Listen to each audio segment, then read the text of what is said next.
So Dan is going to do his list today of the top 5 offenses in the NFL. We're actually going to reverse what we usually do. We're going to do it 1 through 5 because the really interesting ones will come towards the end of the list. Yeah, so first of all, to be a top 5 offense, you have to have a proven offensive line. You have to have a proven scheme. You have to have a proven quarterback, and you got to use motion. Now, 4 of the top 5 teams that I'm going to list use motion top half of the league. Now, number 1, Kansas City Chiefs. Everyone knows that their quarterback is the most special player in all of football. Everyone knows that this offensive line that they brought in via the draft and free agency is going to now be a strength of theirs. Tyreek Hill is the biggest, most explosive wide receiver in the game. Travis Kelce is as good a pass-catching option as anybody has. So I think that this will be the best offense in football. I think it's going to be the best offense that we've seen the Chiefs have under Andy Reid and Patrick Mahomes. Number 2, I'm going to go to the Tampa Bay Buccaneers. The Tampa Bay Buccaneers, again, have this offensive line that is going to be a complete strength of theirs. Tom Brady will not get hit as much as we saw him get hit in the beginning half of the season last year.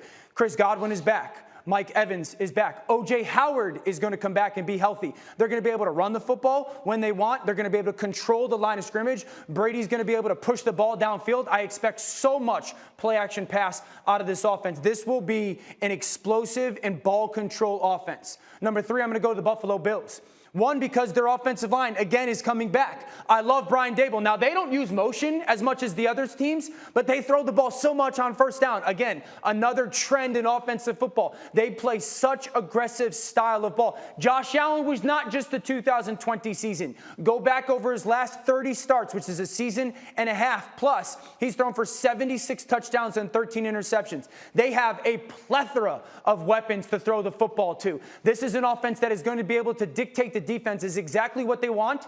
And then they have a quarterback that when you defense, when you rep, it won't matter because our quarterback is so special. Number 4, I'm going to go to the Cleveland Browns.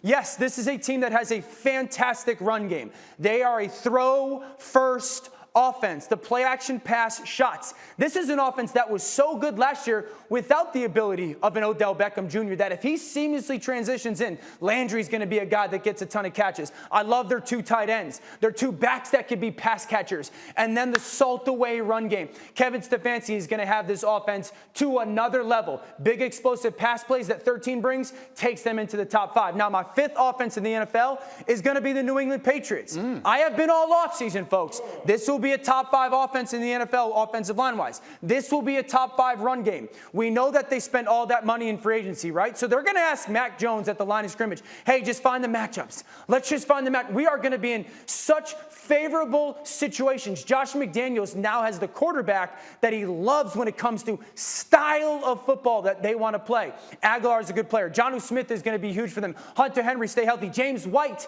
is going to be a great pass-catching option. Those are my top 5 offenses in the NFL. Fascinating, and as you can see, that's why we did it in the reverse order, because some of these are somewhat obvious as we bring Kmart in. But Tim Hasselbeck, I want to start with your thoughts, if I still have Timmy, because at the very beginning of the show, you sort of questioned the talent around Mac Jones in New England. And I saw Dan's face immediately sort of light up, and I made a mental note to bring back that thought. You have some questions, Tim, about the offensive talent around the rookie in New England?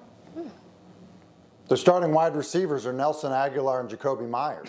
You know, Jacoby Myers came into the league as an undrafted player out of NC State, and he's done a good job, you know, kind of finding a spot for himself. But look, I get it. They got 2 good tight ends. They expect to run the football well. But like everything that you're saying about, you know, what the New England Patriots are going to be on offense, the Tennessee Titans are already that.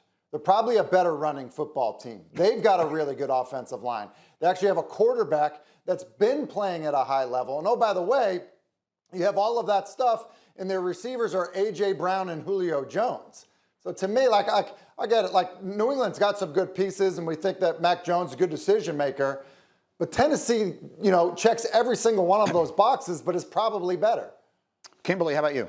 Well, first off, I am wearing 4-inch heels, and you know, Dan is a little, Dan just makes a little people bit like look short. I mean, I've had this experience. I once posted a photo of myself with Dan, and everyone in the world was pointing out how It happened to short his shoes in this weekend as well. I think I was standing in a hole, but that's neither here nor there. Go ahead. what I find fascinating about this list is the fact that we started this segment talking about the Ravens, and they're not even here.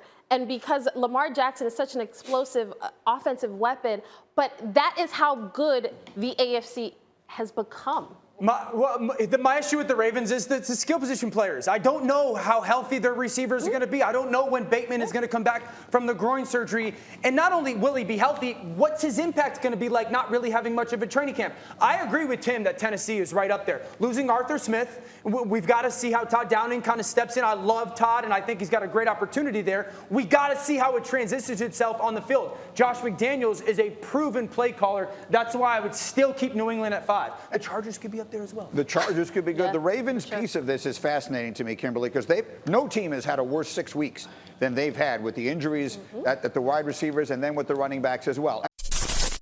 Thanks for watching ESPN on YouTube. For live streaming, sports, and premium content, subscribe to ESPN+.